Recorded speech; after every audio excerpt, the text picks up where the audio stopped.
رب اشرح لي صدري ويسر لي امري واحلل عقدة من لساني يفقهوا قولي. اللهم ربنا الهمنا رشدنا واعذنا من شرور انفسنا. اللهم ارحمنا بالقرآن العظيم. اللهم اجعله لنا اماما ونورا وهدى ورحمة. اللهم ذكرنا منه ما نسينا وعلمنا منه ما جهلنا وارزقنا تلاوته آناء الليل وآناء النهار واجعله لنا حجة یا رب العالمین آمین۔ پڑھنا بندے کا رات کے پیٹ میں، رات کے درمیانی حصے میں، تہجد اصل میں جسے کہتے ہیں وہ نہیں ہے کہ جو عام طور پر لوگ فجر سے کوئی دیر پہلے جاگ گئے اذان سے اور جلدی سے 8 نفل پڑھ لیے، یہ تہجد نہیں ہے۔ یہ تو فجر کا ضمیمہ بنا لیا، ہاں نوافل ہے، عبادت ہے، اس کے بھی جو اس کے برکات ہیں وہ ظاہر ہوں گے، جو اس کا ثواب اور اجر اللہ دے گا۔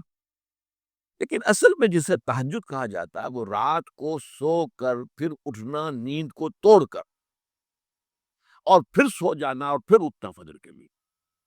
جوف کہتے ہیں پیٹ کو، کسی شے کے جوف اللیل، رات کے بطن میں، رات کے درمیان میں، یعنی نصف رات گزر جائے اس وقت سے انسان جو ہے وہ نماز پڑھے، اور پھر ثلث رہ جائے تو پھر جاگ جائے، پھر سو جائے، اور پھر اس کے بعد اٹھے فجر کے لیے اور سنتیں پڑھے اور آئے مسجد کے اندر۔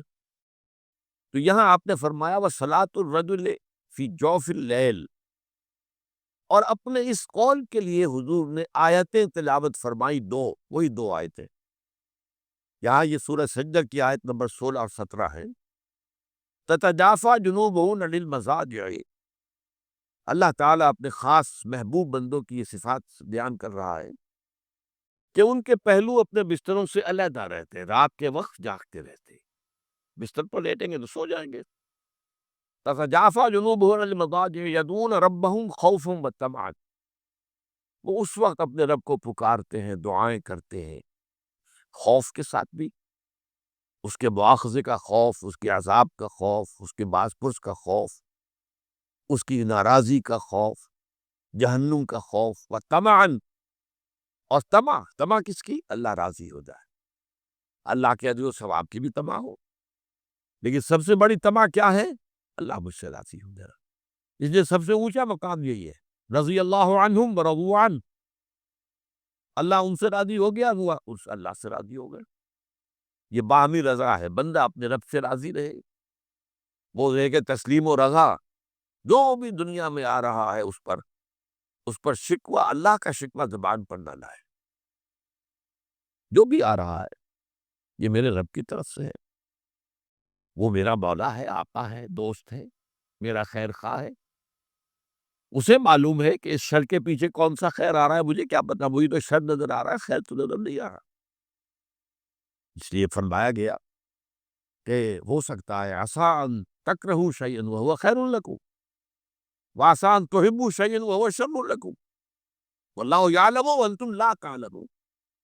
ہو سکتا ہے تمہیں کوئی چیز بری لگے حالانکہ اسی میں تمہارا خیر ہو، عین ممکن ہے تمہیں کوئی چیز اچھی لگتی ہو حالانکہ اس میں تمہارے لیے شر ہے۔ اللہ جانتا ہے، تم نہیں جانتے۔ اس کیفیت کے اندر دنیا کی زندگی گزارے، اللہ تعالیٰ آخرت میں اسے راضی کرتے، اللہ اس سے راضی ہو جائے۔